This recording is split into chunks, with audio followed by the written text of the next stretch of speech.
Hey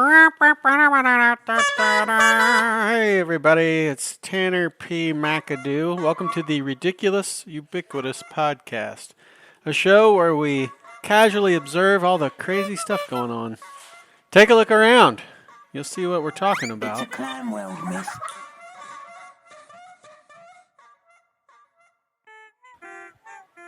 So the other morning, I pulled into the shopping center where my local Shipley's Donuts is located. The all-American 5 a.m. donut run. On the way, I had my windows down, driving slow, enjoying the rare air outside of my minivan, which hung heavy with the slack humidity of a Houston summer night. Still wet, but finally cool enough to induce in its inhabitants a sort of gratitude, even pride. Only we disciplined early birds ever get to experience this almost enjoyable South Texas climate. This air, of course, was made intensely more gratifying as I approached my destination, in that it was becoming increasingly saturated with the scent of fried dough. Ah, the early bird indeed. This moment I would enjoy reliving for the rest of the week, I thought to myself. Even said aloud to my companion Bingo, the miniature Australian shepherd. Oh yes, a shared sentiment for this particular scent was not at all hard to detect. We smiled at each other.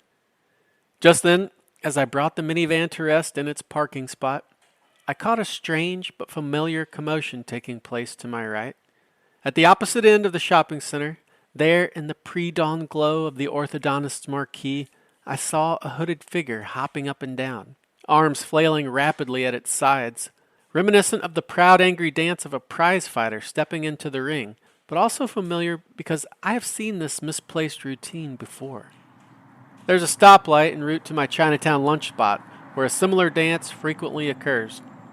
I'll be there at the light on Beltway 8 in Westheimer, and to my left will be a guy first down on his luck 100 years ago, now angrily shadowboxing beside a can of what I assume is money awarded him out of fear.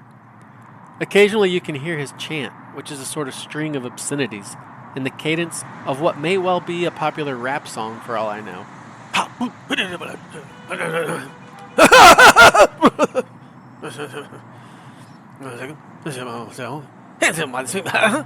In those moments, all I do know is that there's no way in hell I'm rolling down my window.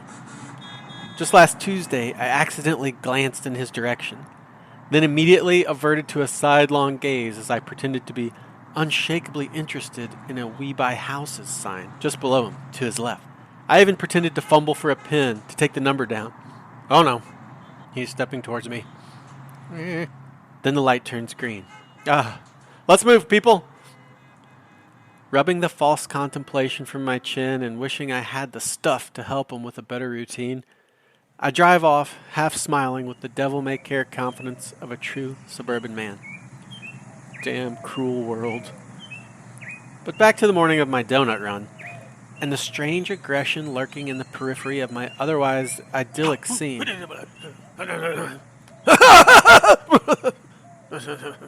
Far from Chinatown. Could this be the same guy? No. Couldn't possibly be the same guy. Out here in the burbs, mad in an orthodontist parking lot. And besides, this fellow was bigger. Even more aggressive. His gesticulation was so intense. I mean, it's the sort of thing that inevitably triggers the fight or flight response in any guy with a pulse. I mean, I'm here for donuts. So I roll up the windows, sorry Bingo, and I quickly scurry into the safety and warmth of the donut shop. Once inside, the carnival of sights, sounds, and smells provide a mental clarity and sharpness that completely overrides the flight response. I step up to the counter smiling, stating jubilantly, "Dozen box, please." Then I begin pointing. Blueberry cake, bullseye, red and blue. Oh, what the hell. Throw in a white one, too. Yeah.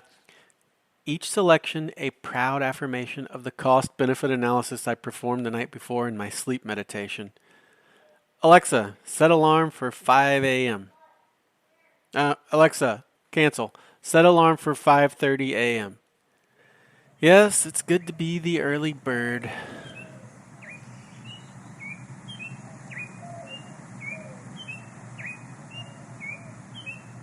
Stepping out onto the sidewalk, smiling, salivating, thumb fumbling for the unlock button, I suddenly remember my surroundings, and before I can look left, I'm engulfed by a stampede of 18 or so hooded figures. Rushing by me on all sides at full speed, they fan out and reform around me like a herd of blue wildebeest around a fallen calf. Instinctively, I tuck my chin down towards my knees, arching my torso in a protective shell around the box of donuts. In just a moment, the thunderous stampede subsides, and looking up, I understand that I've just had a close encounter with a tribe of early morning CrossFitters. Nut jobs, I mutter, as the last of them passes, a muscle-bound 200-pound woman with a jaw that looks like it's made of polished marble. She must have heard, because turning her Herculean chin down and to the right, she glared back at me, never breaking stride, as if to say, "Go back to bed, Nancy boy." I quickly deploy the sidelong glance method and shuffle into the minivan. Whew. Placing the box on top of the absurdly large dashboard, I lock eyes with Bingo the dog, who is sitting breathless, his furry frame still reverberating with intense trepidation. We stared at each other for what felt like 2 whole minutes, until the scent wafting from the box did its kind work.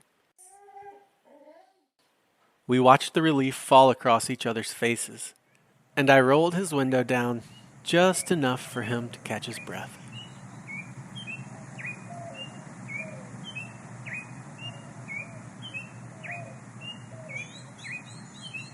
Thanks for hanging out.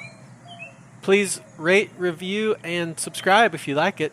Also, sharing is caring.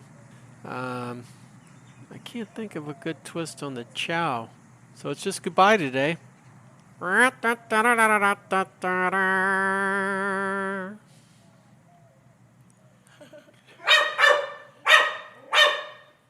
ridiculous. This episode of Ridiculous Ubiquitous was brought to you in part by Felix's neutral colored spare sock replacement kit. Hey, we've all been there, right? Felix's spare sock replacement kit provides replacement socks for those pairs in which, well, one of the partners goes missing. They come in beige, black, white, and nude. Thanks, Felix's neutral colored spare sock replacement kit.